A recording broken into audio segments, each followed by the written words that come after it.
Hello, welcome and welcome back. This is Jacob and today we are gonna be beginning the narration and character voice acting for the side story Adventure That Cannot Wait for the Sun. Inudi Harek Horaket.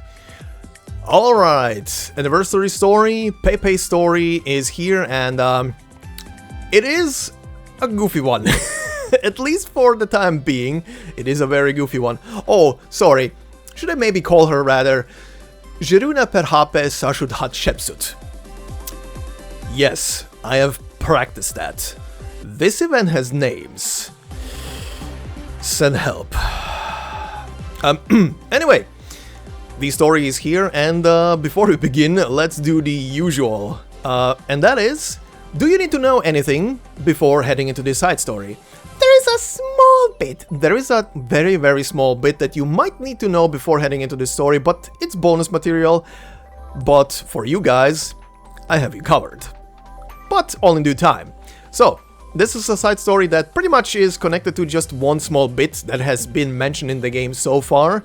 And like I said, I will get to that in a moment. But overall, if you just want to enjoy the side story for what it is, if you are a new Arknights player as well, just enjoy it, go for the ride. This is definitely a ride. This is definitely a ride. But yeah, the story is here, and as always, guys, I will be covering this for you guys.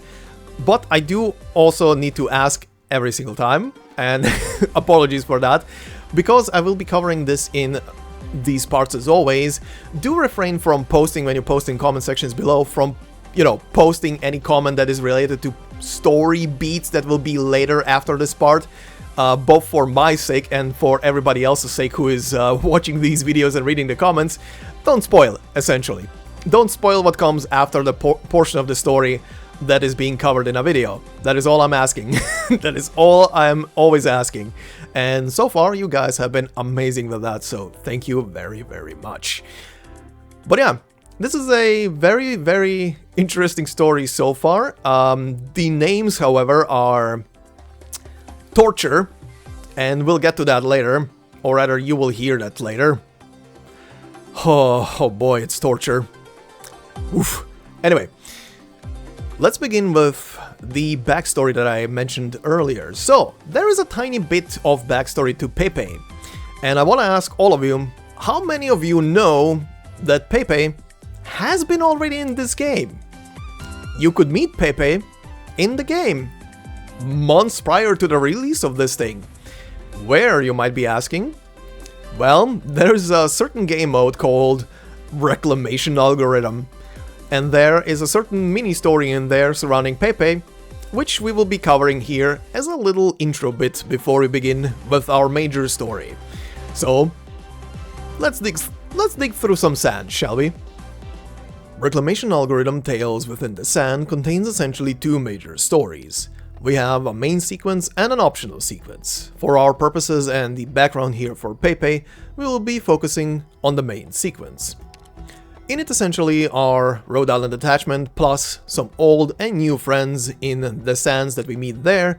We'll be essentially having a couple of scuffles with the Amiri armies that are present in the Sargonian deserts, and at some point we'll come across a treasure, essentially one half of a stone disc.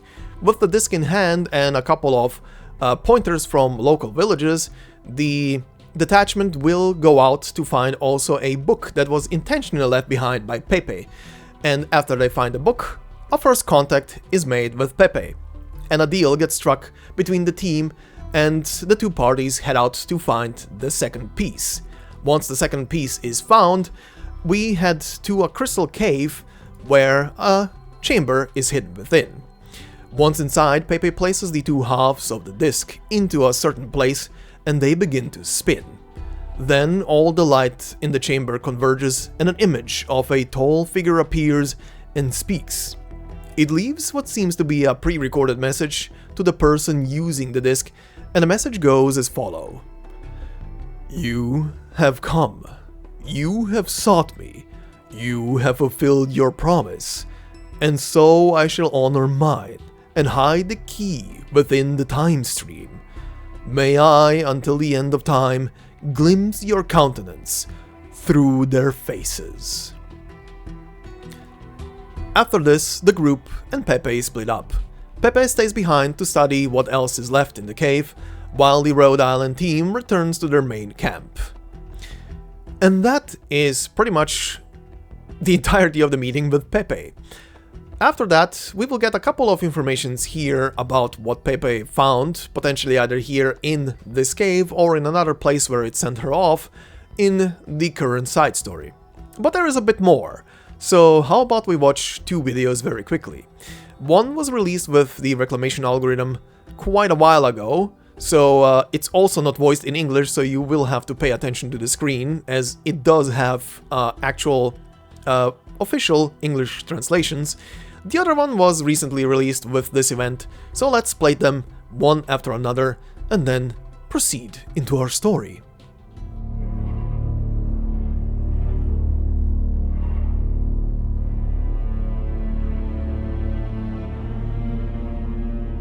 Welcome, 追寻传说而来的客人。今天的主角是被尊为沙阿的过去与未来之王路加萨尔古斯。屋主年少便继承大统，他头戴宝冠，是要成就伟绩丰功。3个阿斯兰帕下起兵发难，臣民切心痛恨他们的凶残。双方大军决战山坳，天命昭昭，少年沙阿大破30匪盗。他战无不胜，身影势与天齐。他心诚计轻，德行传扬大地。沙阿的王座摆在大殿中央，来自远方的子民激动地将他倾仰。沙阿的智慧无与伦比，得以洞悉有关时间的奥义。不是时间追赶着万物，直至消亡，而是万物在消亡之中产生时间。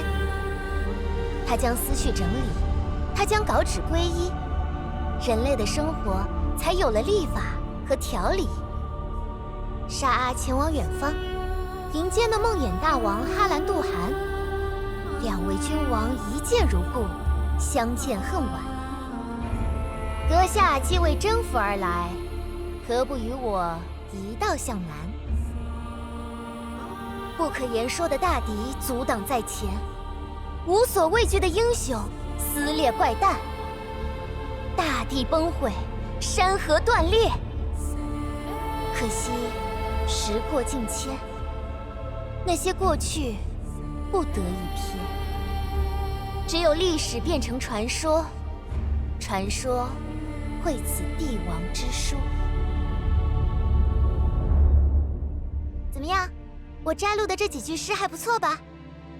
父亲说我们只要记录伟人与帝王就好，但我却不这么想。你问为什么？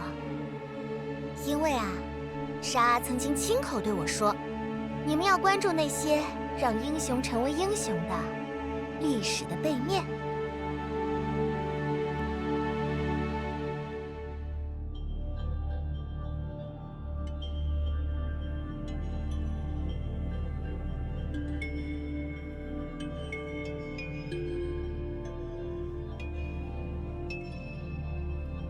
All the writing on the walls, stone carvings on scrolls and books. It's captivating.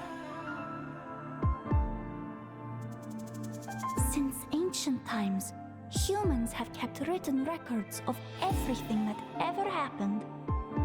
Over the years, these writings have combined to form the shining river of history. I once hoped to move with the flow of the river. So I held my breath and dove right in.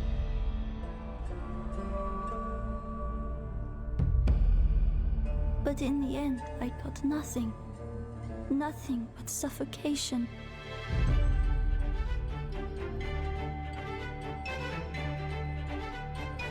It was terrible. I had to float my way out. Fighting my way up, I finally made it out of the river and caught my breath. Then, on the bank, a book flipped open before my eyes, revealing its blank pages. It was as if It wanted me to write in it.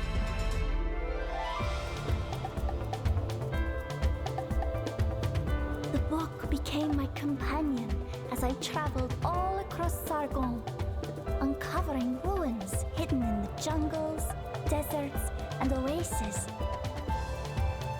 I recorded them all.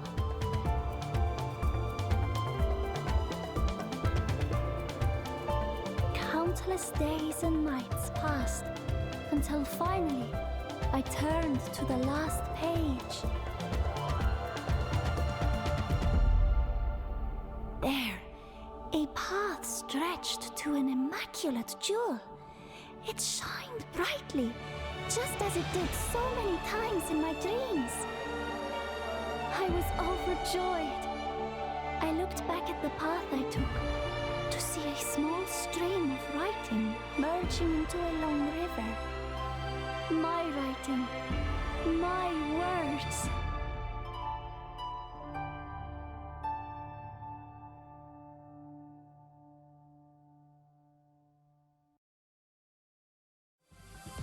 Alright then, so with all of those backstories, trailers and everything now behind us, let's begin with our story for real.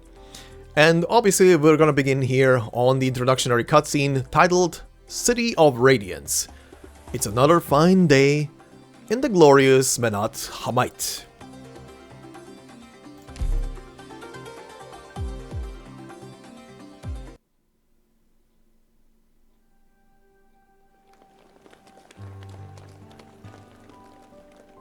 Raise that lamp a little higher. I need the light on every detail of the exhibits.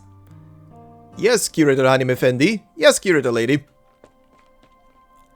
Who put the statue of a songstress with these sculptures from the old calendar Age of Shadows? Completely wrong era. Take it out and move it to Hall 2. I'm on it, Curator Hanim Effendi. Where is that instrument restored with tech from the old calendar Age of Chance? Why don't I see it? Not here. Not here either.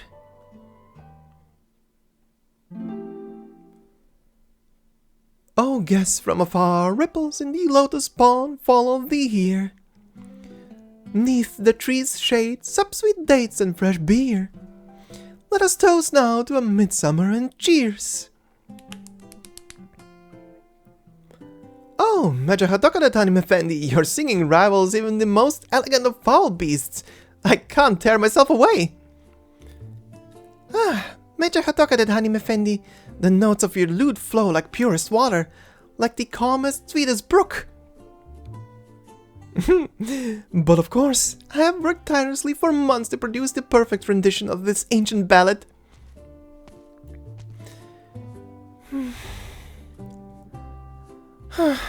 Words sweet as honey, fingers idle as a slumberfoot. No wonder I couldn't find you. You do know that restored loot is going on display tomorrow, right, Titi? Do allow the welcoming committee to borrow it for today or not. We have an honored guest coming and the museum must receive her well. It's a special exhibit for the Flood Festival, Titi. Our top priority is ensuring there are no errors in any of the sections. Our visitors can be very fussy about the details. You've been here long enough. You should know better than I. Let's not get mad now, Curator Hanim Effendi. This is your first major exhibit since taking up your post, so I understand that you are a little anxious about it. But trust me, Anat, you need to calm down. No matter what you're putting on display, someone is going to nitpick it. This is Menat-Ha'mait. Every family's got some treasure stashed away somewhere. It's no surprise they'd turned their noses up at their exhibits. I'm going to check over the new displays for tomorrow. Don't worry, I won't disturb your date with that esteemed gentleman. It's an object I'm studying, not my date. You look at it ever so lovingly, though. Strange. Has no one picked her up yet since we've been talking?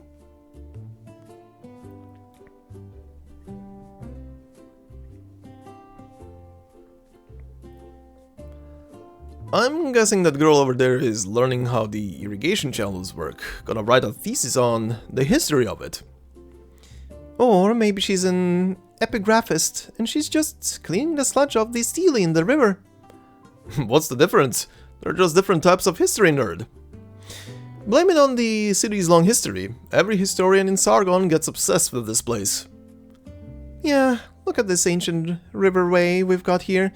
4 centuries old, broad and wide. And our buildings? A youthful 2 centuries, yet tall and impressive. You want to talk about rich historical tradition? Well, here you have it. Can any of them beat the Flood Festival though? We've been celebrating it for over 1,000 years. Oh, when it floods, I'm going to offer up some white oasis flower to the river god. May his breath be forever filled with their fragrant aroma. What offering have you prepared, friend? A cup and plate of pure gold, along with a jar of wine, in accordance with my family traditions. The wine was sealed by my grandfather when my father was born. An excellent vintage. May he enjoy its taste and share in the festival spirit with us. May we meet him wandering the realm and earn his blessing. O immortal Menat-Ha'mait, may he forever grace the city.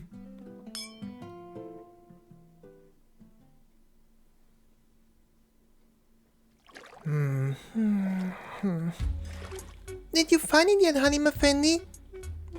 Give me a sec, kiddo. I think I felt it just now.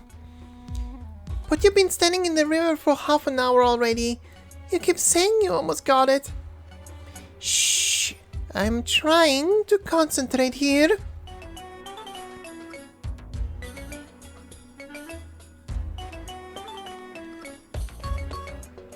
Seriously, where has our little Shazana run off to now? I've got people at every gate waiting, but none of them have seen her. I put so much thought into welcoming you. How could I let you just slip into the city like this? Masaliri, Medjehtiqedti Hanim Effendi.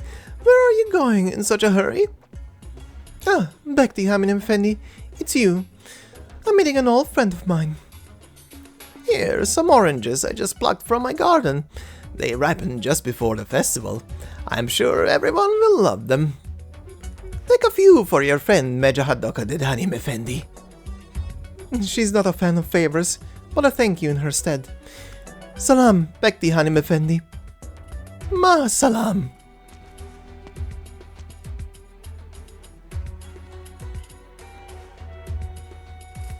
The people here are so friendly. Let me have a think about where'd she go. Where did she like to run off back when we were in school? Oh, I'm really sorry, Hanim. I didn't see you there. Forgive me for knocking your oranges on the ground. I'm fine. How about you? Are you alright? Thank you for your kindness, Hanim. Oh no. What's with the frown all of a sudden? Are you hurt? A shadow flitted across your forehead just now.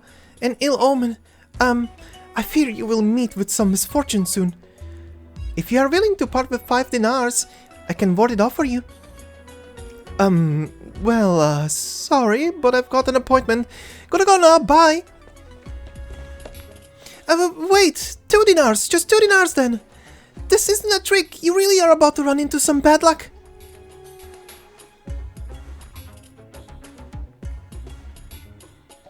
You wouldn't trick me, would you? Of course not. I always keep my word. Really? But, no, don't cry, I'll, it slipped away again. Oh, no, don't cry. I was just teasing you. I got it, see? It's right here in my hand. You're a meanie. I'm too used to teasing my little brother back home. I feel sorry for your poor little brother. Oh, save your pity. That kid gives me endless headaches. Alright, pass me the jar. I'll put the fin in it for you. I thought I'd never see my gold fin again. Thanks, Hanim Effendi. I worked my butt off helping you get your finny friend back. Put a little more pep into that, thanks. Thank you so much. You're the best. Now that's more like it. Alright, you'd best hurry home already. No more fancy ideas about trying to take your pet for a walk. See you, Hanim Effendi. Taking a pet fiend for a walk in the river reminds me of the crazy ideas I had as a kid.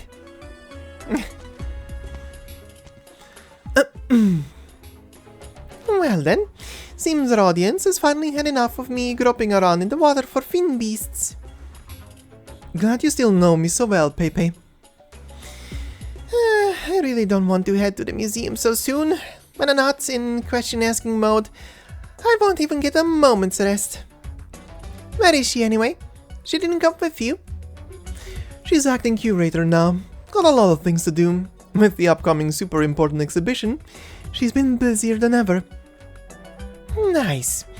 Never thought she'd get promoted right after she arrived. I remember back in school, nobody thought she'd go far with that meek personality. But I knew she was a hard worker. She'll go far. She's always been one tough read.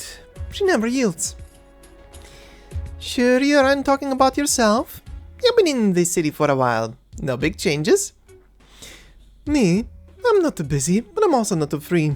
I was just barely able to secure the title of vice curator. Weren't you in charge of stuff at that Colombian museum? I was in charge of their business operations. Things are different here, you know. The Menat-Ha'mait museum doesn't need to profit. Annual support from the Lords Amir and the Padishas is enough. No use for me. Which is great, I get to take it easy. But you always kept yourself busy, back in the day. How about you? You must have gotten a lot of good stuff out of your travels. More than you can imagine. Sounds like your report's going to be a lot longer than you can imagine as well. Oh no, it's so hot here. Feel like I've got sunstroke. I'm gonna stay here and cool down in the breeze. Save it. Do you know how many times I use that excuse to help you teach class?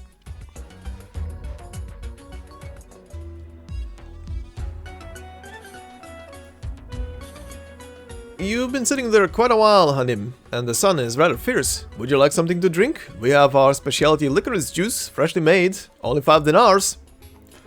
Or how about an apple and roselle tea? 2 dinars a cup. No.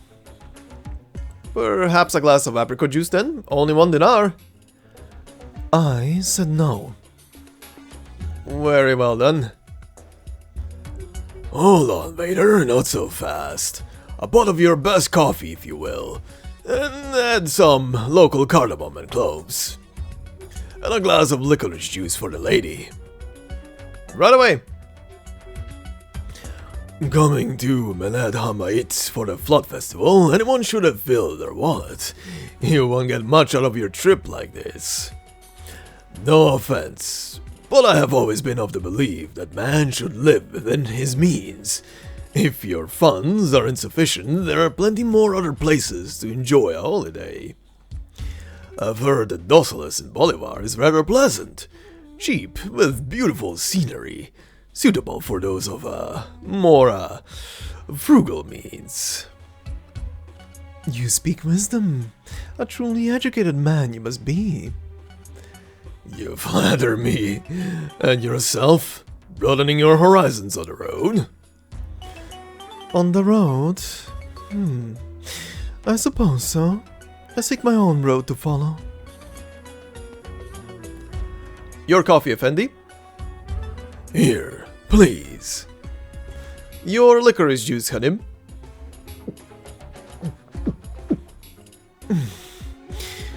I thank you for your hospitality.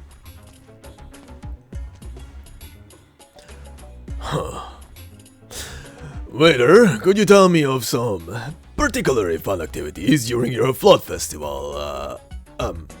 Why the look? Forgive me, Effendi. I am simply amazed that the Hanim was so hesitant to part with her money for a drink, yet gave me a sizable tip. It appears my fellow traveler was of small means, but great pride. No matter, I shall find some amusements by myself. The bill, please, waiter. 15 dinars in total, Effendi.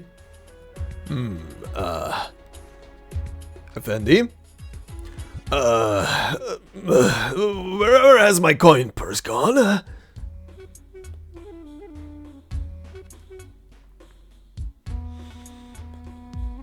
May the river wash away these gilded scraps of metal. May those who need them find them as its waters rise. Enough time wasted. I nearly lost sight of my target. I've heard the city of radiance is adorned in jewels, and that countless brave souls have sought out its treasures without success. And so I walked a long road and arrived here, only to find miser after miser bickering over a few gold coins. A dark cloud floats by, blocking the glaring rays of the sun. The red-maned woman pours coin out of her purse, tossing them into the river with an even hand. The ripples tear apart the sun's reflection. Then she disappears into the crowd, whistling.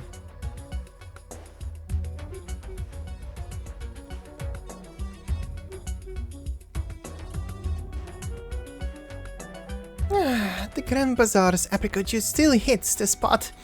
Tastes pretty much the same as it did back when we were in school. This is where I thought you'd be, but it took me some long fruitless searching to remember that we would only ever come here, the three of us. When you were alone, you would always go to the river. I love strolling along the river by myself. Didn't think you'd run all over the place to find me. You are an honorable guest, Pepe. Mere friends, you don't need to be so particular about all this. You didn't organize some toe-curling cringy performance to welcome me back, did you? That would be the proper rites and ceremonies. Save it. I can hear the cogs in your brain grinding away as you cook up your evil machinations. So, what big discovery got you coming back here? A jewel. A jewel? Sapphire bracelets, necklaces, and earrings. Make a set of your choosing. Only 2,000 dinars a set. If you like it, then buy it. No haggling, no bargaining. Only 2,000 dinars, and they're yours. Dear customers, we are now offering a lovely selection of hand-selected emerald rings. Enjoy a discount if you buy an entire box. Guaranteed quality and weight, while still economical. Everyone 15 carats. Buy some to send home to your family and friends. Only 4,500 dinars for the box. Rubies, sapphires, chrysoberyl, amethysts, rose quartz, olivine. 4 gems come to the Grand Bazaar, where we offer bulk trade and low prices all day, every day. Menat-Ha'mait's drowning in all sorts of jewels. I don't think you're turning heads if it's any regular old gem. Hey, this jewel's pretty extraordinary, okay? Extraordinary? I recently bought a piece of pink kyanite. They say it was once used for purifying water. The originium circuit carved into it is incredibly delicate, a work of art in its own right. Sounds rather valuable. I bought a similar tourmaline just last month. The power of my arts improved substantially after laying it into my cane. Both cannot compare with this treasure of mine. Look! Isn't this a limited edition gemstone belt from last year? I remember the peddler said it could rejuvenate your skin and slow your aging. Do you feel anything wearing it? I do feel rather more refreshed. Compared to the ones going around the Grand Bazaar, the one I found can do something really special. Special how? These originium edge jewels being sold here are already pretty special for anyone coming from outside the city. Let's get walking first, Titi. Don't tell me there's some kind of dirty secret behind it. No way. Relax, I'll tell you, but... Before the scorcher of a sun gets too high in the sky, I want to run by Septagram Avenue to buy an idol. Even research needs the blessing of the gods, right? You best walk quickly then. That road's going to be too hot for your feet real soon.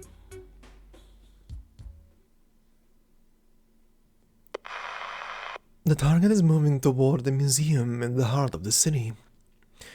Considering she was personally welcomed by the vice curator, it appears my information was correct. She is no ordinary woman.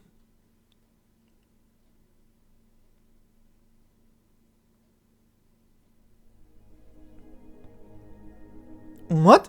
The jewel you found was a relic of the Shah? Man, I shouldn't have worn open-toed sandals. I'm going to have sandal-padded feet later. Seriously? You're thinking about your sandals now? Where did you find that jewel? I got a clue in a place once known as Subat Arsalan. After a few twists and turns, I finally found it in the territory of a Lord Amir. The Lion Pride's ancient throne. I also saw some ancient images left by the Shah himself in a cave full of crystals. And I wrote everything down in this journal. It'll make public the true location of the Great Trove and prove that the Shah's promise to the Knights Mora was more than just a legend. Just think what might be waiting for us among all those riches. Yet, no matter how valuable that stuff may be, the true treasure is the clues that will help us reconstruct the truth of the Terra. We'll find the answer to the Shah's unsolved mysteries one by one, Titi. Why would he make such a crazy declaration of war? Or what really happened in the legendary clash with Karandu Kagan in the south? Or his final resting place? These discoveries will shock the people. All Sharagada, the entire city of gold, will be looking my way. If you know where it is, just take a team there to excavate it. It's just... No, there is one last trail to follow. I need to borrow an artifact from the museum. You're the daughter of a Padisha. The museum storehouses are open to you. Anything you want that isn't on public display. That's the issue. Wait, don't tell me you want... Pepe looks at the facade of the museum, a banner slowly unfolding across it. The banner depicts a slender mummy, draped in golden armor, its face hidden by a death mask. And at the end of that banner is written in great big script. Landmark exhibit commemorating Varjavandabad's museum's anniversary, the nameless general of the Shah's very court. The general? No, he is the guardian of the trove. No matter who it actually is, it's Anat's most prized exhibit. I don't think you're going to borrow it that easily. Well, a jewel with clues won't prove anything by itself. I can only show my worth to my father and the Shahanshah by finding the Shah's trove. If I do that, I can go to the City of Gold, become the Shahanshah's historian of Sharagade, and write an ancient account of all Sargonian history. Being a Padisha's heir not good enough for you, Pepe? The wealth and authority is just superficial prosperity. The true honor that runs through our family is the role of court historian, passed down from generation to generation. But hasn't your father always wanted your brother to be the court historian? Well, we both have the same basic qualities, but I'm not losing to him on ability either. Pepe, the City of Gold's envoy is taking your brother there in 2 months. I'll make it in time, Titi. I just need you to help me, and that's only willing to lend me that mummy to study come autumn. But this summer is my last opportunity. I can't wait that long. You and your brother. You were always fighting as kids, and now you're at loggerheads over the same court appointment. Here, my pass. Take it. You can sneak into the exhibit hall at night and study it quietly. Titi. I'm just sick of seeing you two bicker and quarrel these past few years. This is the last time I'll help you. If in the end you come up empty-handed, then please don't keep stubbornly trudging on. I won't. I won't come up empty-handed.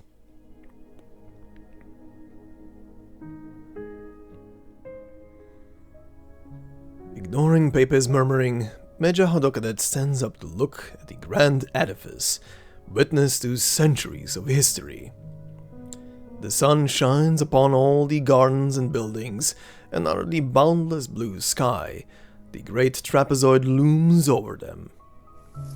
The leaves of tall palm trees beside them rustle in the wind. I might see it every day, but I'm still stunned by its grandeur. For so long has it quietly guarded the city, fending off time itself in silence. Yep, a human lifespan is nothing compared to it, no matter how long it may be. Over in the blink of an eye. If only we could stop time for a moment. Yeah, that would be great. See you at the exhibition tomorrow. If you get caught, just say you stole the pass.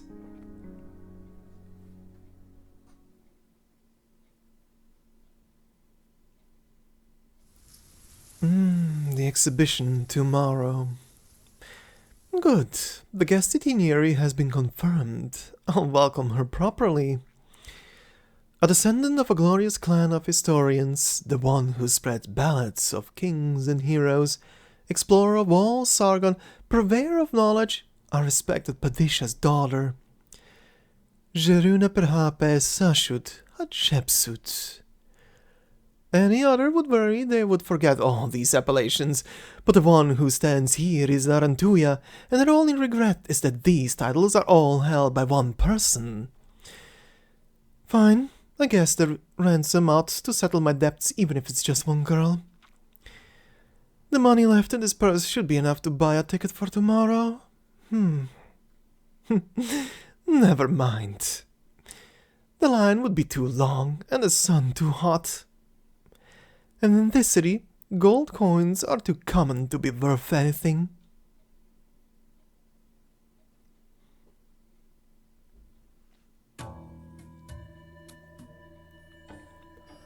Do you swear by your golden sun, your splendid gems, and the great museum behind you, that you will answer prudently on account of your respect for history and civilization alike?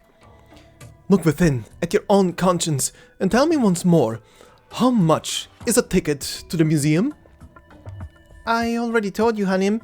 The hall for non-Sargonian artifacts is free of charge. Only the Sargonian exhibition hall needs tickets. If you don't understand, we have the prices for our tour services here on the window. You can hire one of our translators too if needed.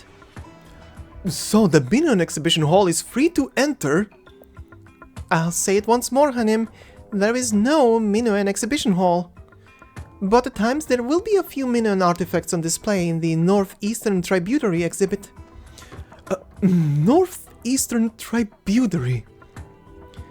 The foreign traveler takes a deep breath, the muscles on her bare arm bulging as she clenches her fist. A part of the ticketeer's mind is telling her to pull the booth's shutter closed, but the traveler's other hand is firmly holding it open. History is a grand river beside which all who live upon this great land trek. The original workshops of the ancient town of Thalsas were unearthed by Gaulish explorers. The scrolls detailing the legends of old Agamem were restored by Minoan artisans. But Minos' own history has gone against the current, and has found itself scattered across the golden sands. I have traced its path just to catch a glimpse of its fragments. Whether or not you agree, a historian's mission is to find the past that people have forgotten. For the sake of this duty, should we not prevent arrogant discrimination by historious, tyrannical plunderers? In other words, if you believe that Sargonian history is worth 100 dinars to see, then should Minoan history not stand equal? Do you want a ticket or not, Hanim? Even more importantly, Sargonians, as it so happens, are the plunderers in this case. With all that said, are you willing to hold fast to your conscience and confront the true value of Minos' artifacts? Next! Wait. My name is Aspasia Ho-Herias. Please use the Minoan spelling, not a Sargonian translation. A ticket, if you would so please.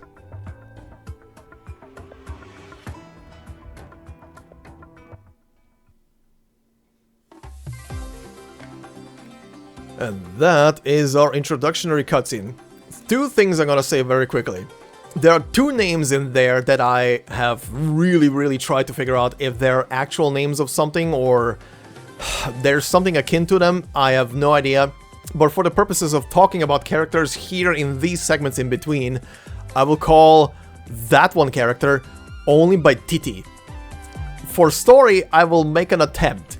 If anybody knows if there is an actual pronunciation for that name, and you can actually give me a phonetical breakdown of the name in the comment section below, please do so. Same for the name of the museum, because I very highly doubt that Varjavandabad is the actual name, but it's the closest I could dig out and make sound somewhat authentic.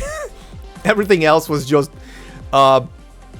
guesswork, and even that is guesswork. Same for Medjehtiqedti. I have no idea if that's how you're supposed to say that thing. That is pretty much what got gurgled out of the internet. But yeah, if anyone has phonetical pronunciations for any one of those, especially if you actually have an understanding of Arabic and stuff like that, because most of the language here is Arabic. So if you do know something, please leave me down. Please leave me down pointers essentially in the comment section below. But anyway, we have our characters established. Quite an interesting cast. Also, Pepe's little like comic elements to her like emotions and stuff in the scenes are hilarious and very out of place. I'm not gonna lie, but I kind of dig them. I kind of dig them. They're very funny to see when they appear all of a sudden. And another thing, a Minoan subplot is not something that I expected to see in Arknights Egypt. That came out of left field, and I am very positively surprised. But yeah, anyway, we have our characters established, so let's head into our second scene. And as always, we're gonna play the stage cutscenes in full, and then do the character, or rather the enemy descriptions after those scenes. So then, AS-1, warm-up. A big incident has occurred at the museum on the eve of the festival. Just another Tuesday for the citizens of the city, who are used to such things.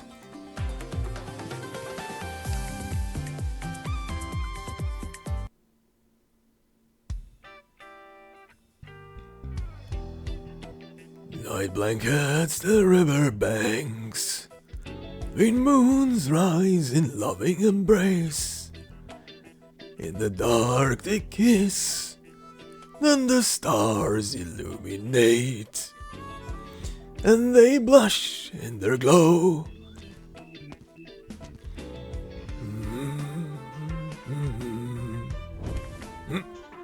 Whoa! You gave me a fright, girl! What are you doing here in the middle of the night? You scared I'm gonna rob you? Of course not. It's only rich folks around here. Shouldn't a girl your age be on a date down at Riverside Avenue at this hour? What are you doing in front of the museum? I'm on the night shift. The youth these days. My lamps used to shine on young couples in the throes of passion, but now you're all doing overtime and ungodly hours. Go on, I've lit your path. Have a safe trip home when you get off. Thanks for that.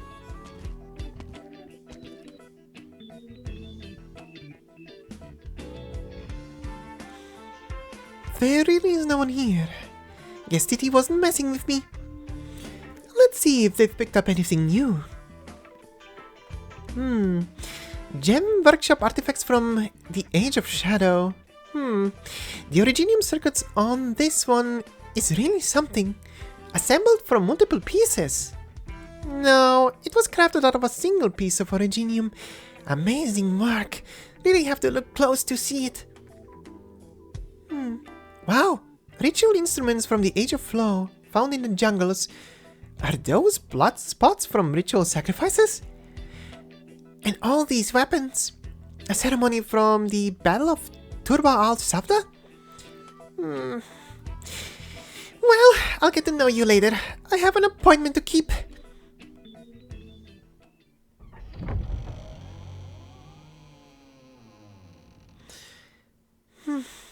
It's here. Nice to meet you, old man. Sorry for disturbing your peace and quiet tonight, but I have questions that only you can answer. Please don't get mad at me. Wow! Amazing!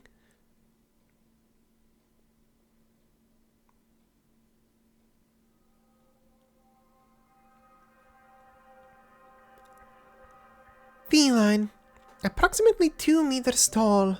Most of the body has been replaced with mechanical parts, integrated with the remaining biological tissue. Skin color is purple, likely from the preservative fluids used, and it remains supple to the touch. A golden mask and a suit of golden armor. All internal organs have been removed.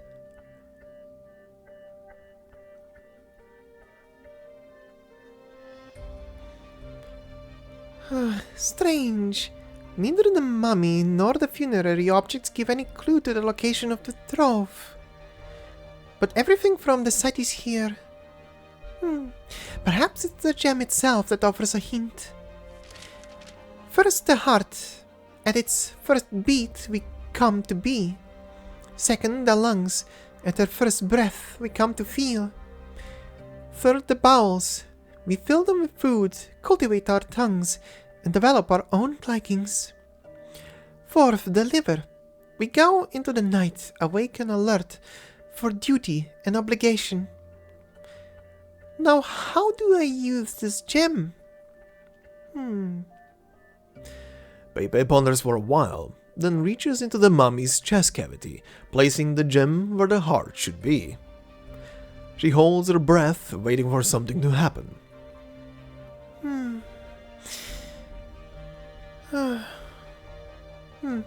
Nothing? No change at all. No images or text appear. Pepe frowns and tries to retrieve the gem. Perhaps she simply placed it wrong. But as soon as she reaches into the chest cavity, she senses that something is off. There should be an empty space, but it feels like she's put her hand into water. The gem is right there before her eyes, but she feels like she's groping in a bottomless pond.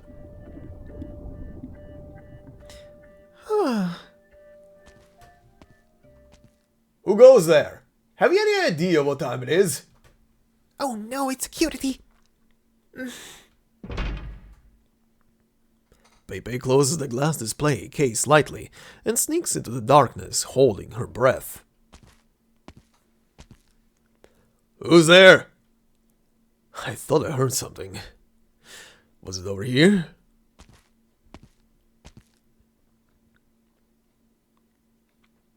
Don't come this way, no. Hey, someone there? He's right behind me. Who is it?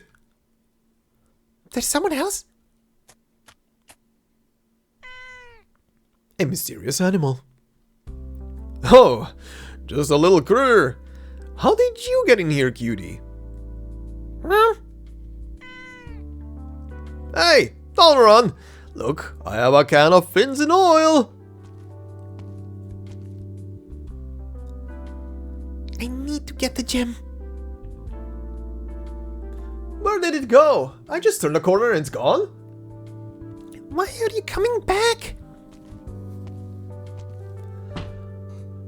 Did the last ship forget to shut the windows? Oh, the air's blowing in. I guess that explains the critter. Can't let her run around the museum.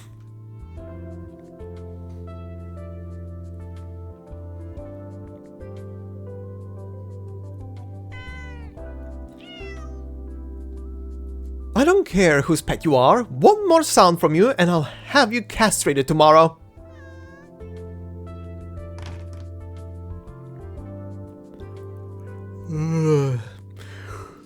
Sorry, Mia. I was fast asleep and didn't hear you outside. Mia shakes its tail irritably. Did you see that one? Mia nods.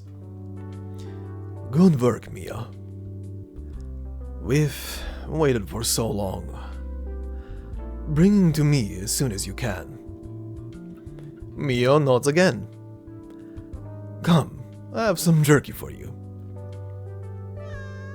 Mia nudges with affection. Pepe, what were you doing last night? Come now, you have to tell me. It wasn't me. I didn't do it. I stayed in the whole night, whatever it was. I didn't do it.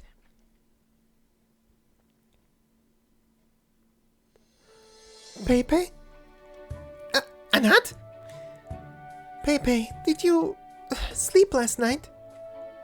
Why do you ask? I feel fine. You fell asleep in the middle of a conversation.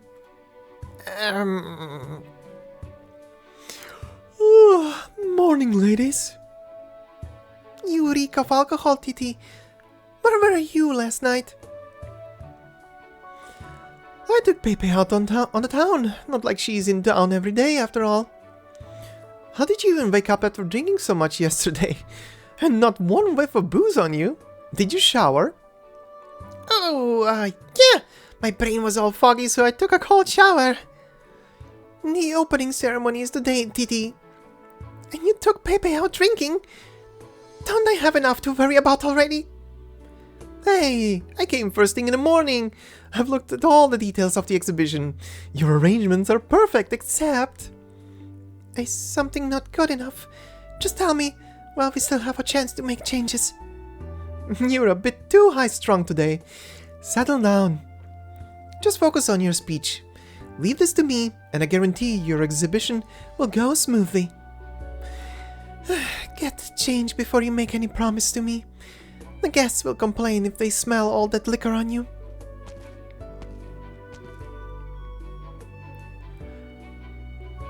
That look on your face. What trouble did you get yourself into? Explain. I tried putting that gem into the mummy's chest cavity last night. I was about to retrieve it when a security guard showed up.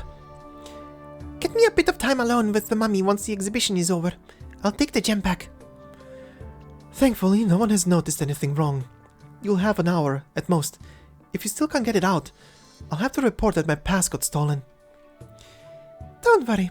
If I can't get it out, I'll apologize to Anat myself. How did you get that smell onto you anyway? I poured a bottle of wine on myself before I came in. That explains why you're all sticky.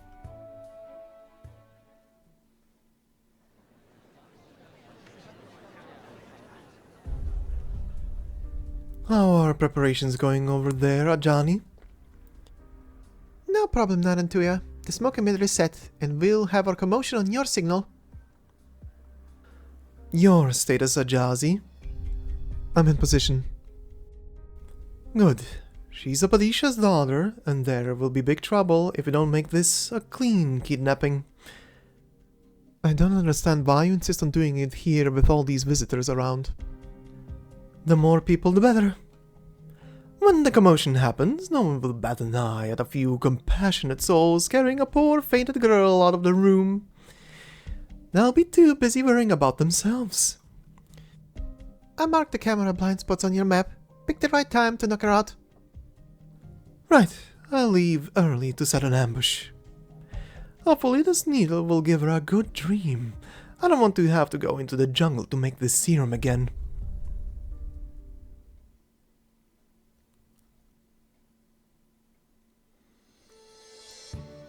I can't read the hieroglyphs on the sign. Excuse me, do you know how to get to the Northeastern Tributary exhibit? The Northeastern Tributary exhibit, huh? I'm not sure. I've never been there.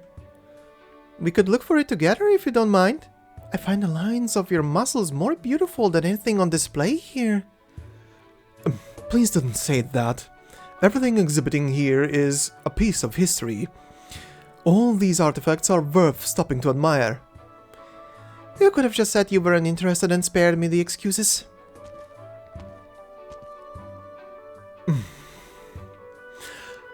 Excuse me, do you know where the Northeastern Tributary exhibit is? Let's see. Take a right there, walk 500 meters, then take a left. Thank you. I've asked quite a few people, but none of them knew where it was. I understand. The citizens here are proud of Sargon's long history, but they don't care much about faraway places. You should have seen when the Colombian history exhibit was running. So quiet you could hear a pin drop. Yes, I can sense the arrogance. Thank you for showing me the way. Respect. That's what modern people lack. Wait, how did I end up in this hole again? I should try the right side this time.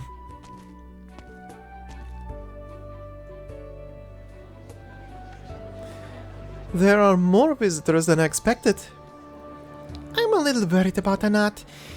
She's fidgeting so much she's going to tear her speech to shreds. Can't be any worse than her first presentation. It took hours for her to come back to her senses that time. Hey, where are you going? Just to have a little chat with her. Get her to relax.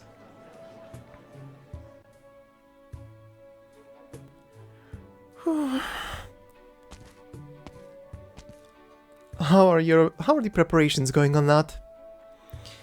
I can already recite the speech backwards from memory, but the moment I think about all those eyes fixed on me, listening to every word I say, what will they think if I stutter or make a mistake? They'll all forget by dinner. The Flood Festival is right around the corner. Who has room to remember one girl's embarrassment during all those festivities? But I'm nervous. Hey, why are you rubbing my ears? Feel better now? Yeah. Works every time. I still remember how Pepe and I rubbed your ears like this for an entire day to get you to relax before an interview. Thank you, Titi. Very thoughtful. Banlar of Bailash. Ladies and gentlemen, take your seats and welcome curator Anat El-Aydin onto the stage with a round of warm applause. Go. It's alright if you make a mistake. Just keep going.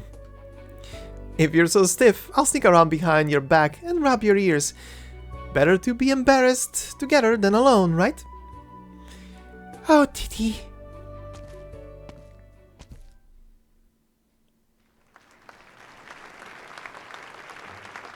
Welcome to the Varjavandabad Museum's special exhibit commemorating the Flood Festival. The highlight of the exhibit is an unnamed man discovered in the fourth necropolis complex on the outskirts of the city, meeting the public for the first time.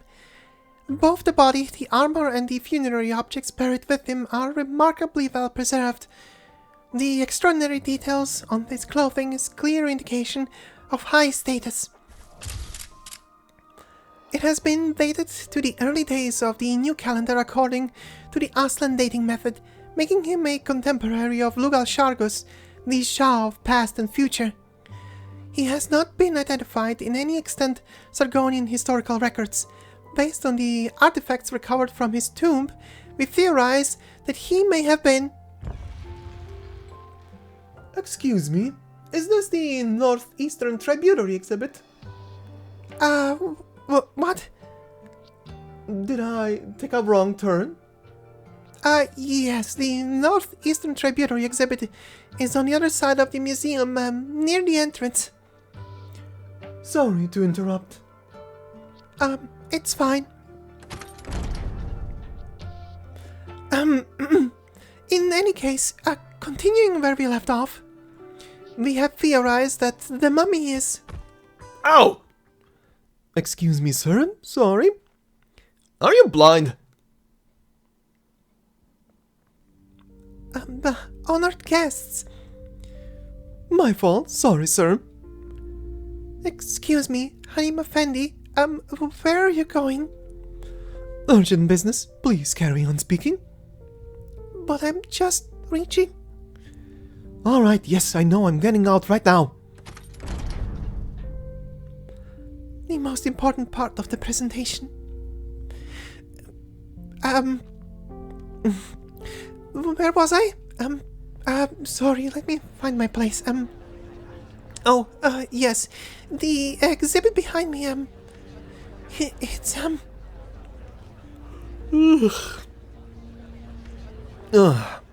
What is she talking about? I'm getting sleepy. It's,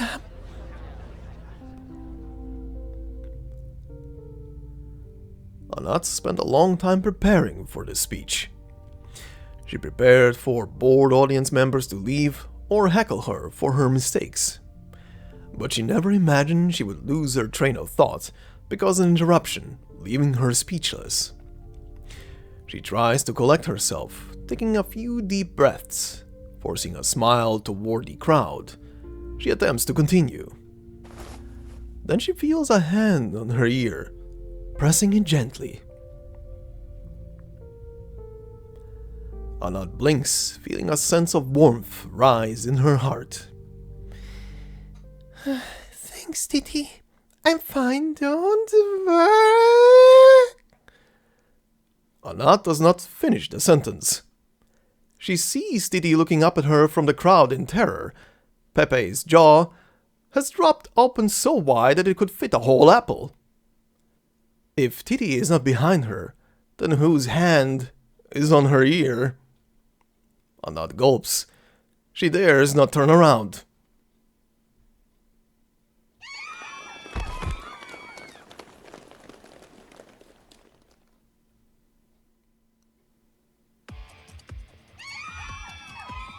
The mummy is moving! I'm getting out of here. This place is haunted. It's looking at me. I knew it. This is what happens when a city grows too old. Everyone, stay calm. Don't panic. The exit's over here. Stay in line. Don't push. Make way, make way. Sorry, excuse me. Anat! Anat!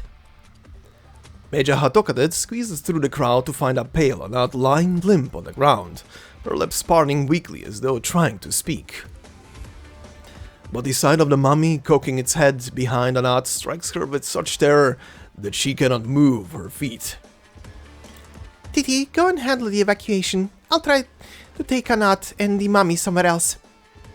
Aren't you scared? It's moving! I'm, alright. I've been on 2 old calendar tomb excavations this year and met with the residents personally. This one looks like a nice old man by comparison. It really takes guts to do archaeology, huh? Are you going to be okay by yourself? Don't worry. It takes plenty of strength to do archaeology too. Titi. Anat? She's fine, just muttering in her sleep. The curator's office isn't far. Go out the side door and avoid the crowds. I'll come and find you once the evacuation is complete.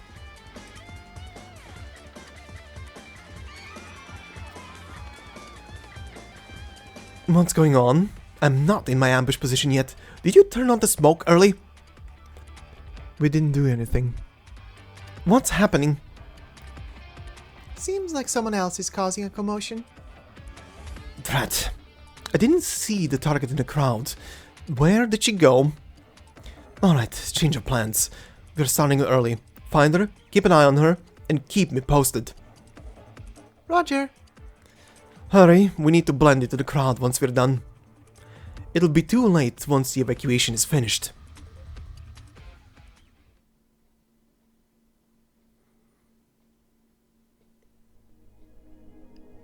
Good. Everyone is gone. Pepe approaches the mummy and sees a blue light glowing in its chest. The gem has vanished into the light and is nowhere to be seen. Huh. So it was the gem. It's not easy to carry you like this. After observing the mummy for a few seconds, Pepe decides to push the mummy's raised left arm back down, and proceeds to do so. The mummy raises the right arm. Huh? She pushes the right arm down, and the left one goes up. What's going on with you? Pepe cocks her head and ponders how to get the mummy to cooperate. To her surprise, she finds that the mummy also cocks its head, as if in thought. Wait, are you copying me? Pepe takes a step to the left, and the mummy does the same.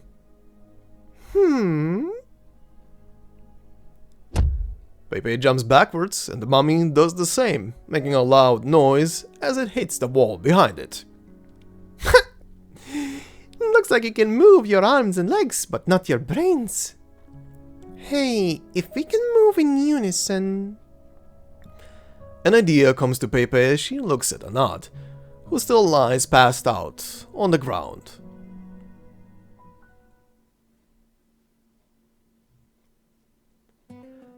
Almost to the curator's office. Alright, follow my movements and make a turn here. The mummy turns right. Gotta get it to hold Anat's shoulder tighter. She almost fell just now. Let's see. Pepe moves her right hand. The mummy grabs Anat's shoulder, and Anat frowns unconsciously. Alright, now follow me. Due to the sudden movement, Anat moans unconsciously. Maybe we should take smaller steps.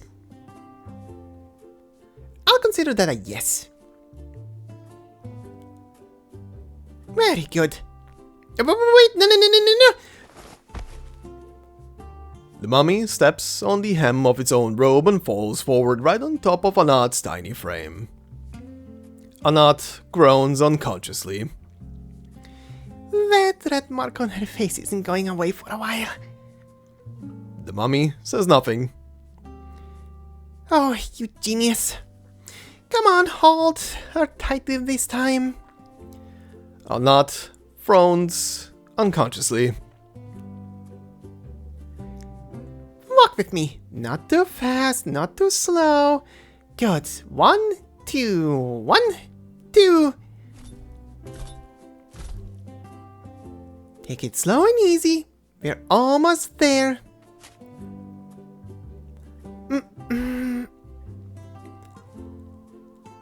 Pepe turns her head to find her pass lying on the floor. It must have fallen out of her pocket. She looks at her own raised arms, then at the mummy's holding Anat. If the mummy let go, it would drop Anat on her head. How do I get into the office like this? I can't use my hands. I have to use my foot. Pepe reaches out 1 foot. The mummy reaches out 1 foot. Good. Keep your balance. I still can't reach it. I wish I didn't skip gym class. Come on, you can do it.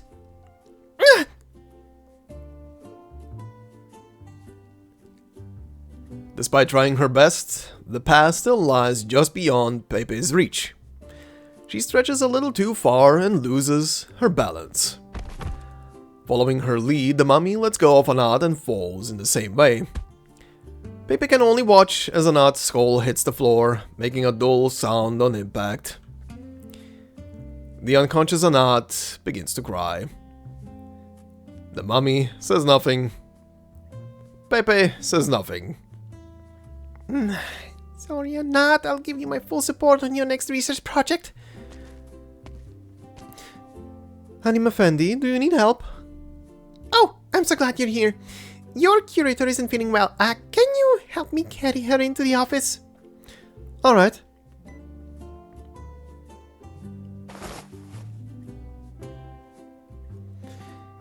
I set Curator Anat on the sofa. Your posture is interesting. Are you sure you don't need help getting up? No, it's a special exercise I do. Okay. What about the exhibit? Should I carry it inside too? No, I can handle it on my own. Alright, let me know if you need anything else. I can finally move. That was close. Stop standing and come in.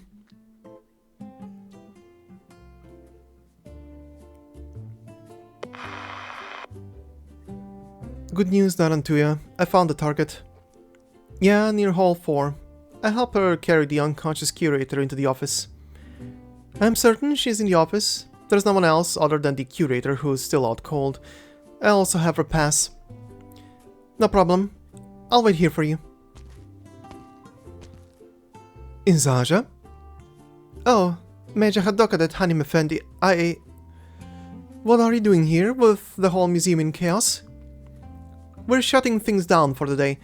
Help lead these lost guests out. What's going on? Where are we going? Are we in danger? Don't worry, just follow our staff here and she'll take you to a safe place. But I have other things to do. Alright, I will... Look out! What happened? Who brought a cloud beast in here? Pets aren't allowed in the museum. I didn't see any cloud beasts. We'll talk about your negligence later. I've got to catch it before someone steps on it. I guess I'm guiding the tourists outside. Well, I think I can still make it. Follow me, everyone. The exit is this way, to the right. Isn't that the left? She's staff here. I'm sure she knows what she's doing. Hey, wait for us!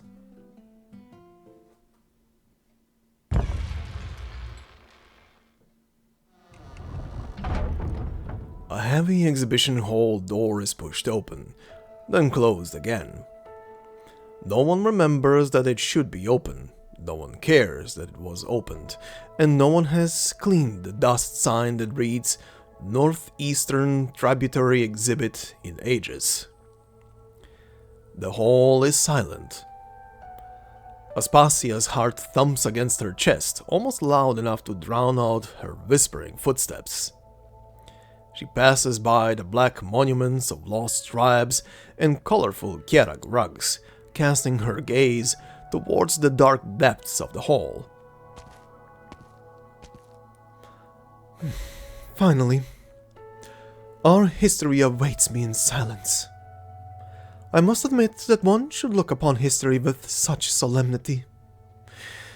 From which lost temple's relief was the scroll before me drawn? From which Minoan peak was such immaculately white marble hewn?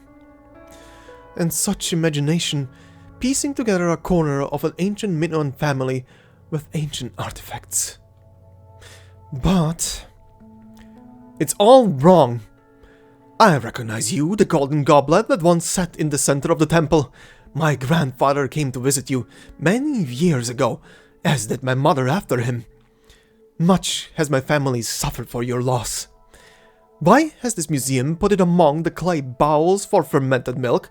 They share in a common material or style. And where is the other half of the pair? The Sargonians took them all, yet they do not keep them safe. Even the exhibit description is... She takes a long look at the exhibit label, then pulls the metal plate off the wall and looks to the other side.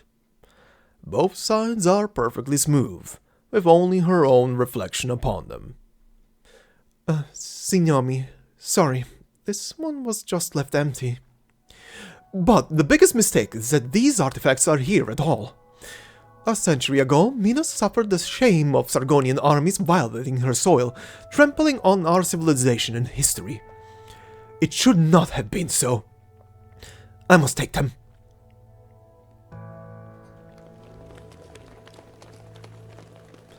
Follow this flight of stairs down and you'll find the exit. Now then, I have other business to attend to. Something still doesn't feel right. I don't think this is how we came in. She's staff here, she knows what she's doing, right? Will this way really take us home? I must take you home. I must bring you to the priests of Minos, that they may study and preserve you. Aspasia walks solemnly towards the exhibition pedestal and lifts the goblet. Minoan artifacts must not be allowed to lie forgotten in this forsaken, sunless hall.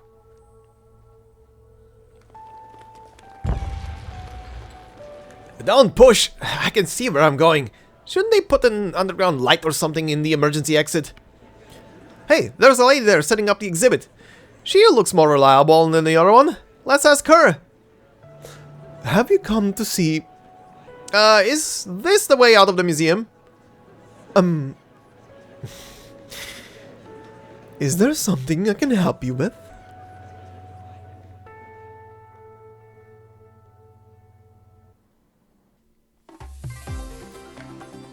Alright then, the mummy is alive. Where is Brandon Fraser when you need him? Oh, right. Also, can we put down a petition to have Pepe not torture absolutely totally not Mari from Blue Archive, aka Papyrus? those scenes of the mummy carrying poor Papyrus unconscious, that was something. Good lord. Anyway, we have new enemies, so let's begin. We have the street bandit. Bandits often found in the Sargonian cities. Equipped with basic gear, they attack only if necessary. We have the street hunter. Hunters often seen in Sargonian towns. Their bows are used for hunting in the wilderness, as well as for solving problems. Problems, you say, huh? Anyway, we move on to our training stage. Not much to cover there outside of the title and the description saying a guard drill. The city guard's drill involves basic knowledge about crystals. And yeah, the stage basically teaches you how to deal with the green crystals on the field.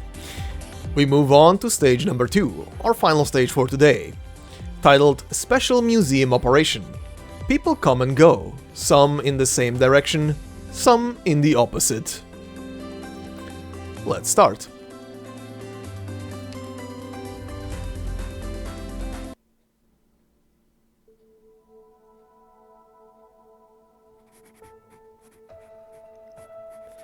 Look at the level of detail. This guy could even imitate expressions and mouth movements. Let me see inside your mouth. Ah! The mummy opens its mouth. I can see structures resembling vocal cords. So why haven't you said a single thing? Speech is just movement of the vocal cords and associated muscles. You should be able to emulate it. Pepe approaches the mummy and places her hand on its throat. The mummy follows her movement and places its hand on Pepe's throat. You know. You know.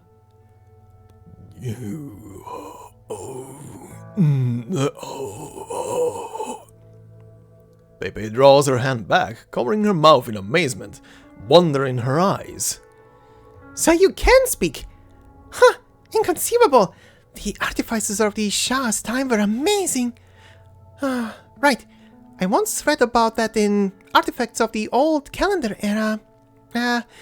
There were those who could seal a consciousness in gems by etching originium circuits on it, then place it inside a body of gold, allowing it to survive for millennia without decay.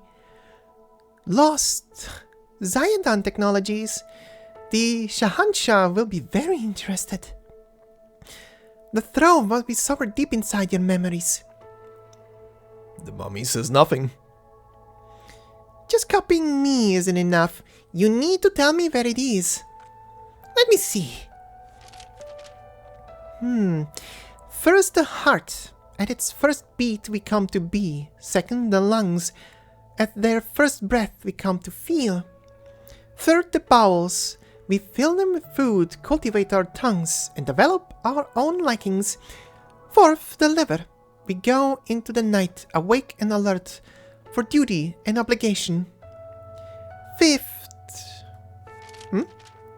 What came fifth? The verse ends there. Looks like the Arsalan researcher never found the answer. But you'll help me find it, won't you? The mummy says nothing. She stretches out her hand and places her fingers on the mummy's throat. Yes, Hanim Effendi. Yes, Hanim Effendi. Stop copying me! Stop copying me. She moves her hand from the mummy's throat to his hand and shakes it firmly. The mummy shakes her hand back. I'll take that as a yes to our cooperation.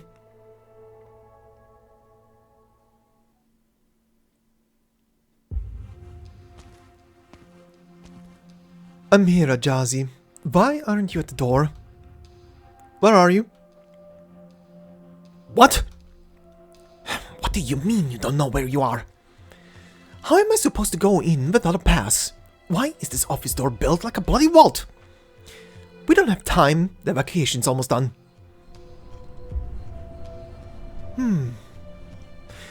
Ajazi, is the hall window next to the curator office's window? Yes, I know it's height. I'll be careful.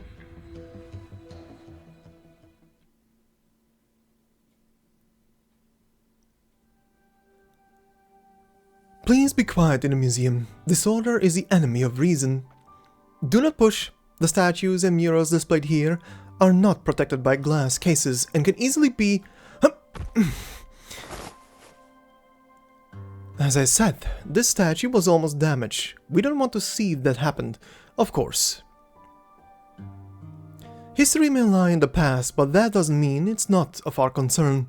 What we almost broke might be the joy of those who conquered the peaks centuries ago, or their mirth as they raised their goblets to one another. How enlightening and professional. But are you sure you need to keep carrying that statue along with everything else you're carrying right now? Yes, I'm bringing it all back to where it belongs. You sure take your work seriously, even when the museum is about to close. Close? They announced about an emergency. Haven't you heard?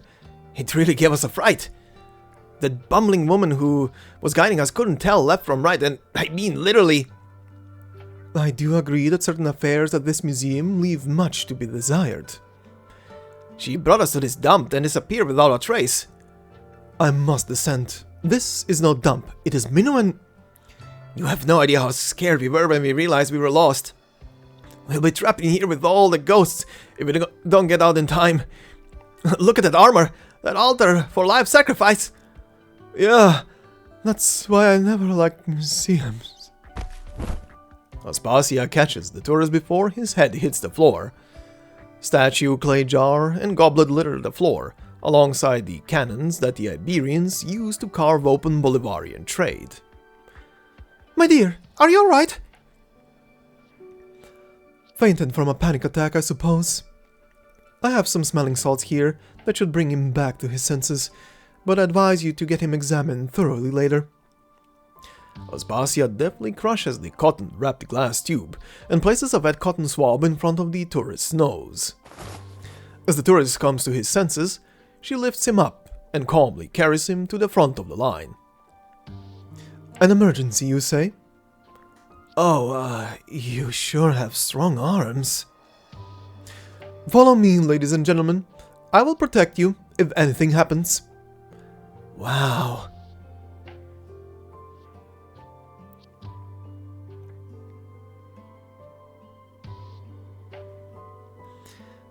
No more running around like this, alright? I remember you. You're Lazar's pet. Hey, no scratching. I just rescued you from the crowd. The least you could do is let me hug you for a moment or two. Oh, you're so soft and fluffy. Where did Lazar get you? I wanted one like you, but he wouldn't tell me what breed you were. I didn't know why I find you so fascinating until I realized that you looked like one of those cloud beast statues from the Age of Shadow. Say, since the staff are helping the visitors evacuate, and I can't have you running around the place, I'll take you to my workshop and show you the statue that's being restored.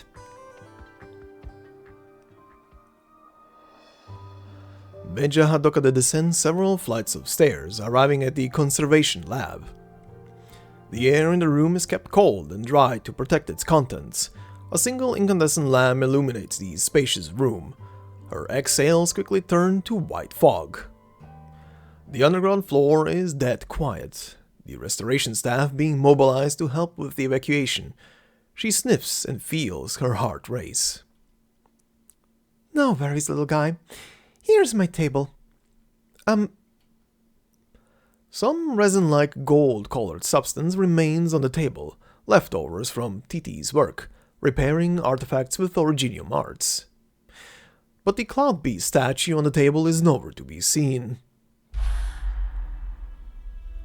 I didn't see any cloud beasts. A shadow flitted across your forehead just now, an ill omen. I fear you will meet with some misfortune soon.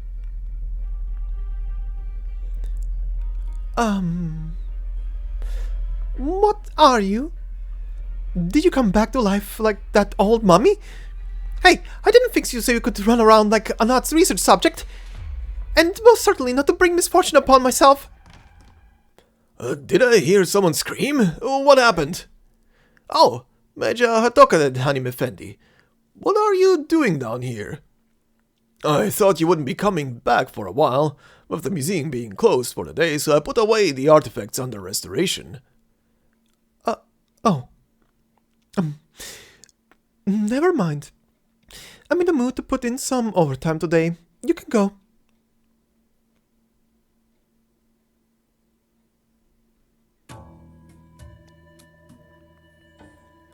What? No sign of the visitors evacuating the southeast wing?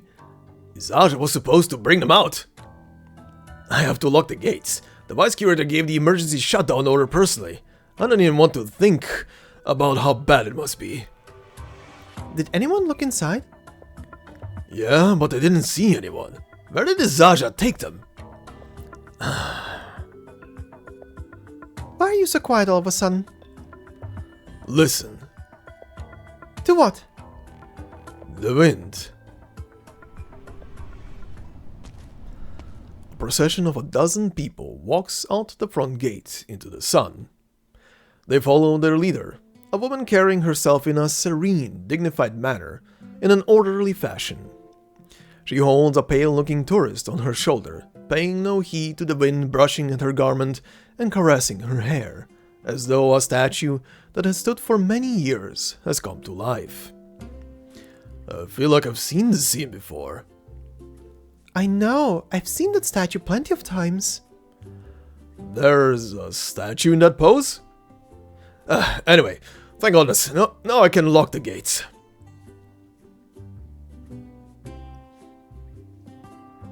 Thank you so much. Here's my card. My family runs a gem business, and you will get the VIP treatment if you ever choose to visit. Come and visit us in Yan and let me introduce you to my son. Rather a handsome young man, if I do say so myself. My sister also has a daughter who just started working at the Tianchi bureaus. She's single too, if that's your preference. Thank you, but there is no need. I simply did what I must. Aspasia turns around with a start.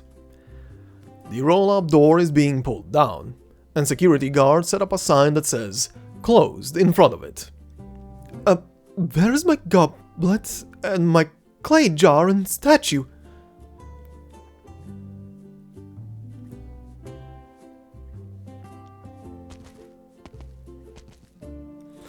Where did Nana go?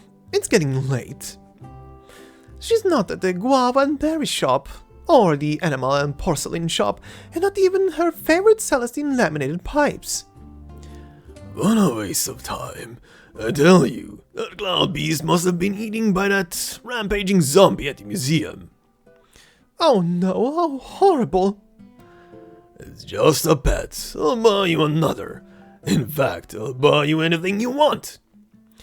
Never mind the gems. I'll buy you the entire gem trading post.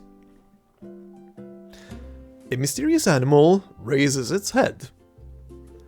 Is that a yes? No, look at your feet. The animal glares. Lasvar's cur. What are you looking at?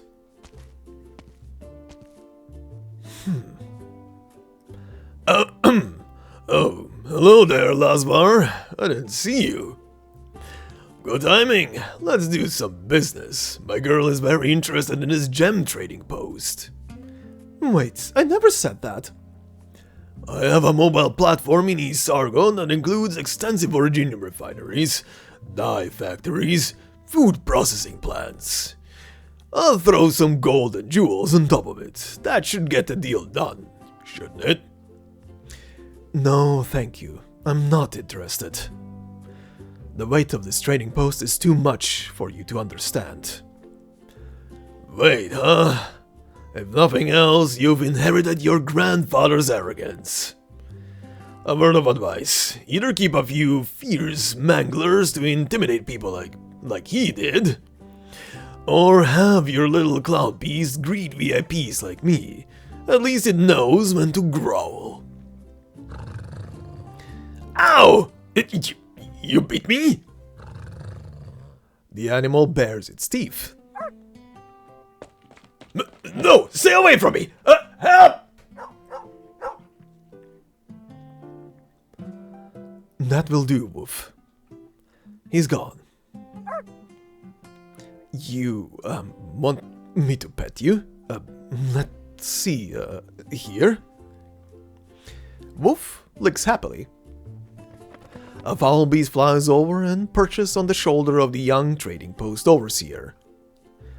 The overseer fiddles with the metal foul beast's mechanisms, turns its coil spring, and lets it fly. He's getting increasingly active. I'm sure you're looking forward to seeing him as I am. Mio doesn't often go out alone like this. Maybe the man was right. I should have my cloud beast greet important guests. Could Mio really bring him over?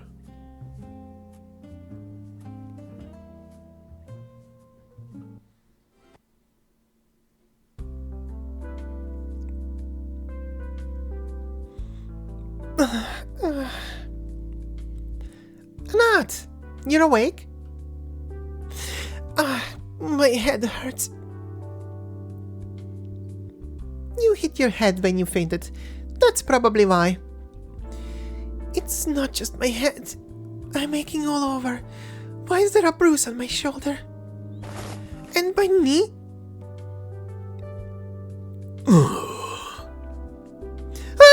Get away from me! Calm down, Anat, calm down. How am I supposed to calm down when a corpse just came back to life? It touched my ear, didn't it? Do I still have my ears? It's just copying other people's movements. It doesn't mean any harm to you or anyone else. Just treat it as a piece of moving furniture.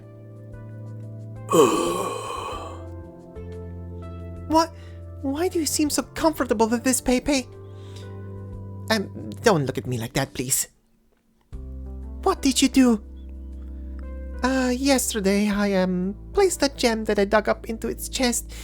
The originium circuit engraved into the gem woke it up. Yesterday? You wouldn't loan me an important archaeological discovery like this. The Varjavandabad Museum holds respect from the Shahanshah. Not even a Shahzada like me could pull rank here. So, I had to sneak in. There's a reason I didn't want to lend it to you, Pepe. What is it? If you're worried about co-authorship, I'm cool. It's not that. Investment, sponsorship. I'll renovate your entire museum if you want. Why are you looking at me like that?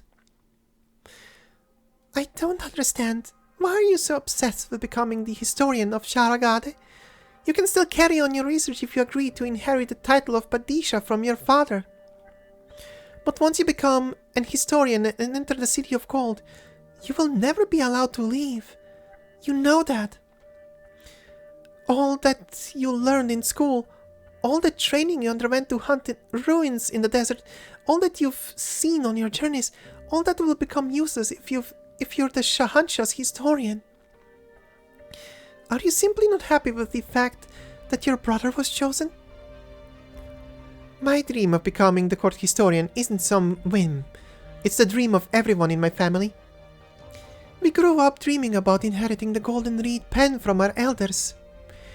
They tell you that whoever holds the pen carries great responsibility to record all that has ever happened for posterity. You are writing the truth of your time, the most complete truth that can be known, which needs no conjecture or investigation and can never be buried by sand and earth. That is what I've always wanted to do. I want to tell Sargon's history. I want the glory of the Shah to shine forever by my hand and to inspire everyone who reads it. Thousands of years later, someone I will never meet will pick up those pages and feel a connection to me and the Shah, linking the three of us. Don't you think that's really romantic, Anat? I should have known that you wouldn't give up so easily. Shouldn't you and Titi have gotten used to my stubbornness by now? Very well. On behalf of the museum, I approve the loan of the artifact, plus another gem. It was gifted to the museum by a private collector many years ago. We discovered that it was connected to the mummy, but we have no idea how to use it. There's a gem at the museum too? That's not the point. The point is I'm allowing you to access it. You're going to hand it over so easily? I never said anything about easy. Co-authorship, investment, sponsorship, plus naming rights fees for the new exhibition hall. Absolutely. With pleasure. Pepe. Yes. Things don't always turn out the way we expect them to. I hope you understand this before you start your investigation. Anat opens the drawer and takes out a wrapped package. She unwraps it to reveal a pyramid-shaped gem, identical to the one that was placed in the mummy's chest. Pepe takes the gem, holding back the urge to cry out in joy. Second, the lungs. At their first breath, we come to feel. Don't let me down. Pepe reaches into the mummy's chest cavity. The gem is absorbed by the blue light inside as soon as it approaches. Guardian, sealed in sand, I hereby return to you the memories lost to time. Show the path to the Shah's trove, traveler from the past.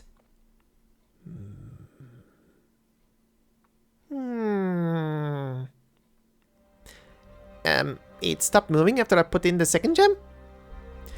Did you expect something different? Ah! That wasn't me. Who's screaming?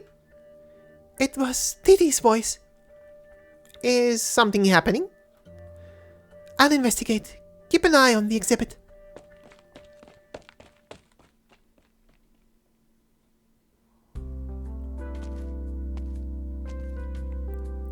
Why didn't you tell me you were just an ordinary cloud beast? Well, I guess ordinary cloud beasts don't understand human speech. Looks like all the visitors have been evacuated. It's safe for us to go out now. Do you think you could find your way back to Lazvar if I put you down outside? Hey, stop hitting me. I'm carrying you so you don't have to walk yourself. That's right. Oh, such nice fur. Come, I'll introduce you to other little friends of yours. Look at the imagery on this powder box. This cloud beast is depicted in equal prominence to a high official. I restored this, by the way. And here, the mural is a rare treasure that came from Sharagada, the city of gold. In order to accurately restore it, I looked through every book I could find on the Golden City and even interviewed people who have been there. Wait, does it make me sound like I'm after the secrets of Sharagada? I shouldn't think too much about it. You're just a cloud beast and there's no one else in the museum. It's not like what I just said would get me in trouble. Suddenly, she hears the faint sound of cracking. Don't tell me. No! Why did the glass pick now to crack? I'm dead if Anat finds out. Medjehtiqedti runs towards the display stand and is shocked by the sight of broken glass littering the floor. Display cases use specially tempered glass. In the controlled environment of the museum, An accident like this should not have been possible. She looks up to check on the exhibit, but finds the case empty under the pale light. She feels a cold, sharp object pressing against her back as she attempts to examine the broken glass. If this is some kind of joke, you can stop. I'm too busy for this. No response. Playing dumb? Which department are you from? I'm going to dock your pay if you don't start talking. Medjehtiqedti feels the object pressing against her back move away. She sighs of relief and turns around. One of the interns? You've got nerve playing practical jokes on the vice curator. I'll let you off easy this time.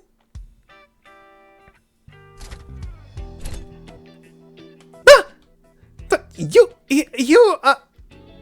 How did you get out of your case?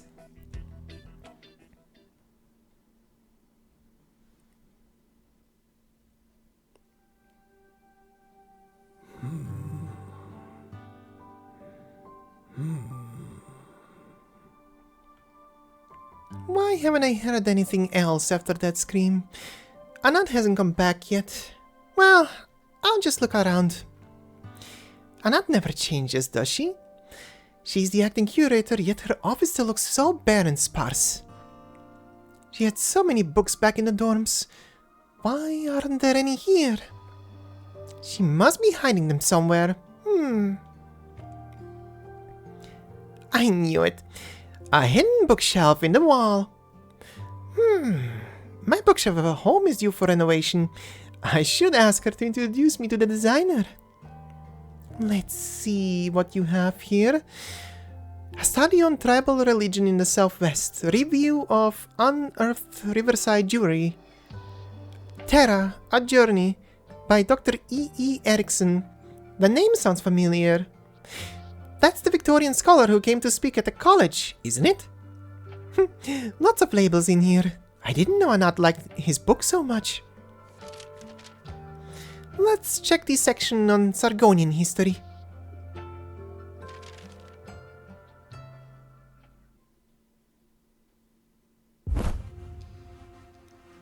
Finally, she's gone. This room sure is luxurious. Is that gold thread woven into cushions on the sofa?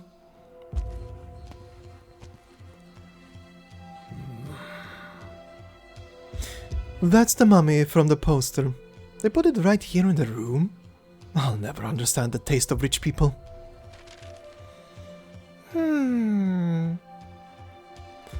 There she is. Good. She's completely distracted. With apologies.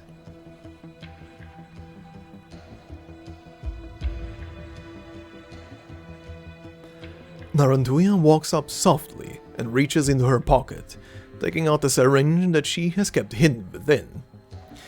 She spent countless days and nights training, even when blisters formed on her feet, in order to be able to walk across a sand dune without leaving any footprints. Now she can walk through a crowded market, bells hanging from her neck, without making a single sound. A Padisha's daughter stands before her, all alone. When Narantuya raises the syringe, however, a hand suddenly grabs hers and immobilizes it in midair. A hidden bodyguard? You!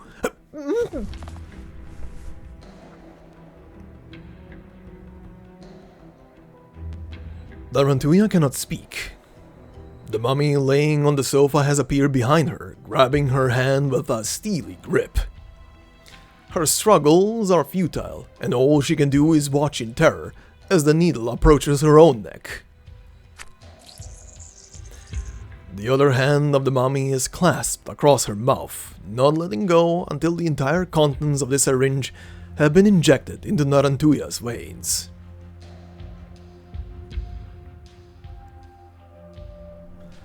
As her consciousness gradually fades, she feels the hand lift her by the collar and hold her outside the window. One last thought flashes through her mind as she feels her feet dangling in the air. If only she had more competent subordinates. An insect lurking in the dark.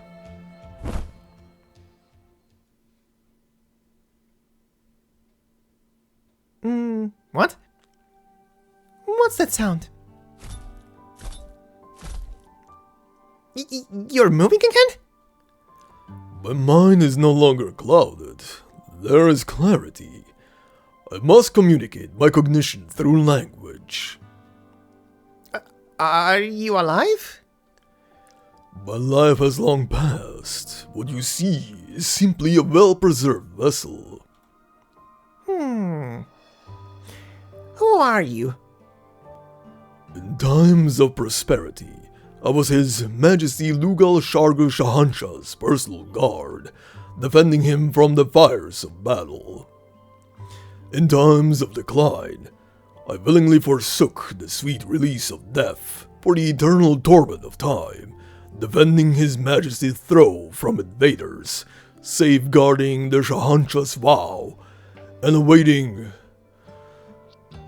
the return of the Shahanshah. How should I call you?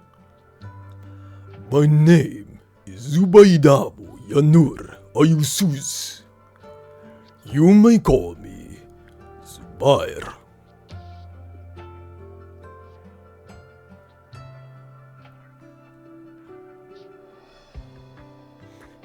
Mother, what is that lady doing sitting by the pond, staring down at the water? She's dressed in Minoan clothes. The Minoans are said to be great thinkers and debaters. She must be thinking about some deep philosophical questions. What? But she looks so pretty sitting there alone.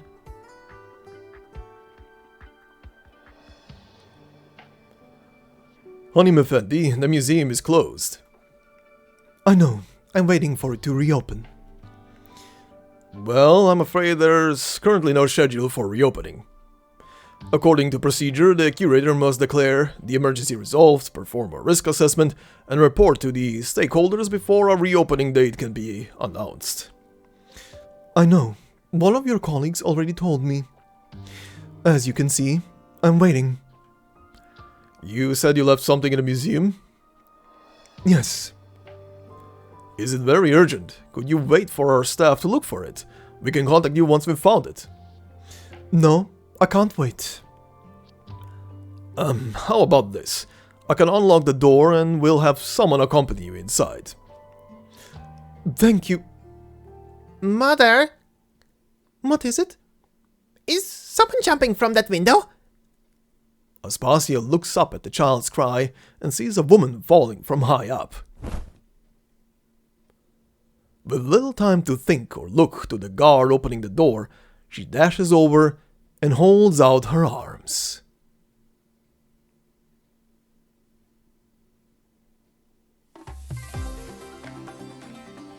Alright then, and before I do the conclusion words, first and foremost, one new enemy has joined the fray, which is the Exhibit 2371-1.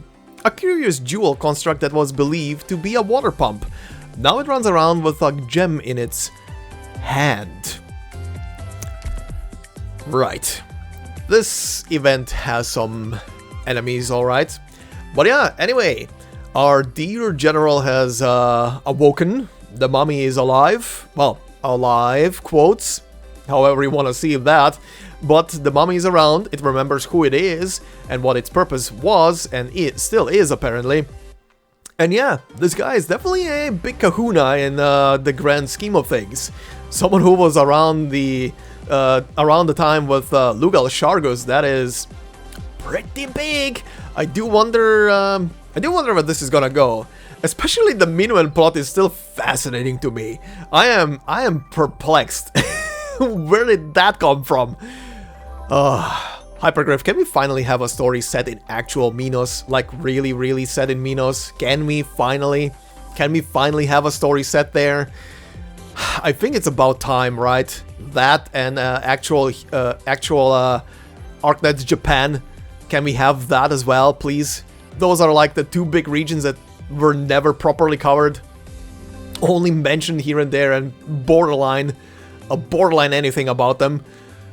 Please? But yeah, fascinating. I do love how Aspasia is being treated by everyone. Her posture, her appearance to everybody. Even though her model doesn't look very like chiseled or buff, but I guess her body is very chiseled by people who see it. Especially when she probably carries shit around.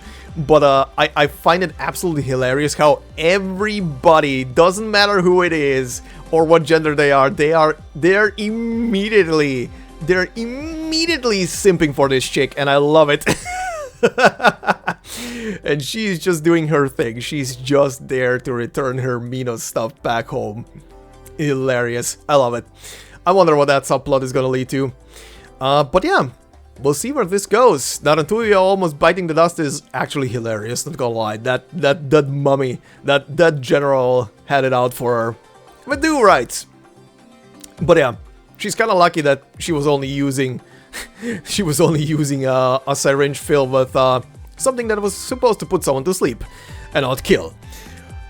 So I guess the horse was lucky. Unless I guess the Kagan was lucky. But yeah, anyway, fun so far, right? So then, I do have a couple of clips for you guys to share at the end. Just mini reactions and stuff where I was laughing my ass off to certain moments. But you can enjoy that. But before I leave you off to that, as always guys, thank you very much for listening and watching. If you enjoyed this, please consider leaving a like, it would help a lot. Leave a comment, subscribe if you're new to the channel, and of course, if you want to support me more directly, there are memberships on the channel, multiple of them in different price ranges. Thank you very much to the members that are already there. And as always, no video will be behind a membership. It is purely there just as extra support. Thank you very much. And yeah, I hope you have a fantastic day wherever you are. I will go and purge my system from all those names while this renders. And I will see you in the next one. Until then, bye-bye. All these artifacts are worth stopping to admire. You could have just said you weren't interested and spared me the excuses.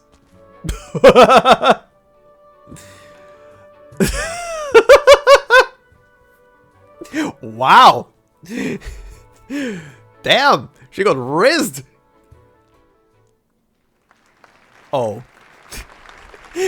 Oh no. Oh no, I know what's gonna happen here. Oh no. Then she feels a hand on her ear, pressing it gently. Oh boy.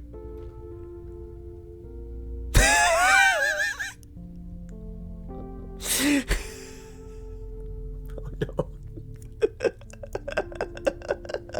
Oh no.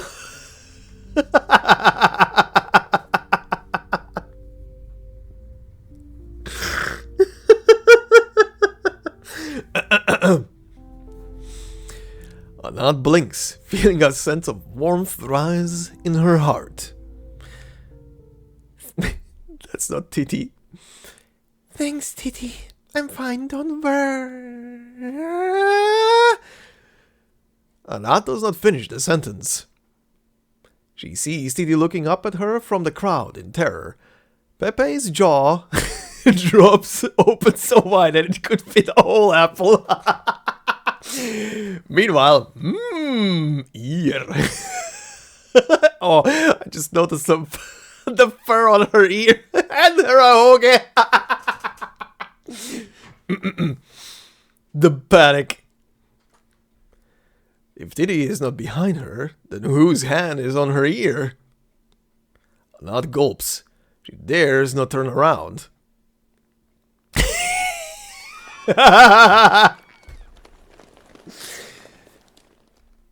Amazing.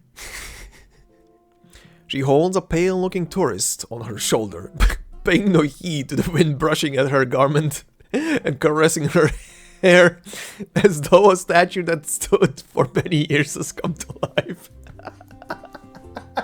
I swear, this story is gonna end. This story is gonna end with with Aspasia becoming a curator at the museum or a guide or something. I feel like I've seen this scene before. I know, I've seen that statue plenty of times. There's a statue in that pose? Anyway, thank goodness, now I can lock the gates.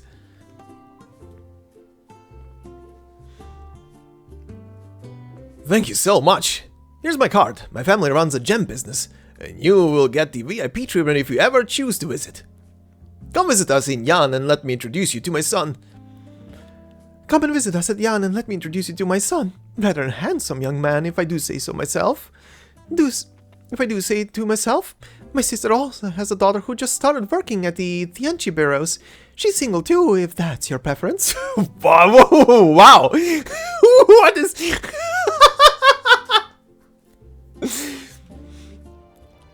We grew up dreaming about inheriting the gold reed pen from our elders. They tell you that whoever holds the pen carries great responsibility to record all that has ever happened for posterity.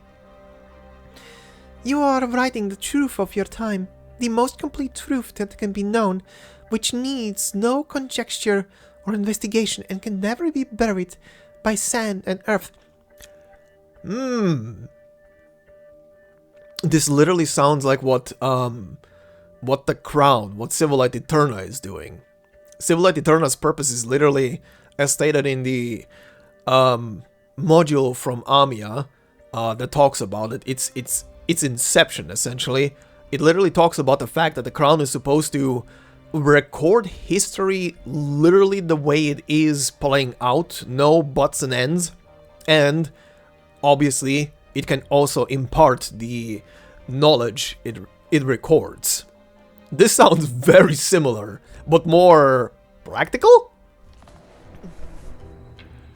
Oh shit. Oh shit. Uh-oh. Cat friend doesn't wanna let that happen. Cat friend is angry. Thank you. Mother! What is it? Is someone jumping from the window? Oh no, she's gonna save her!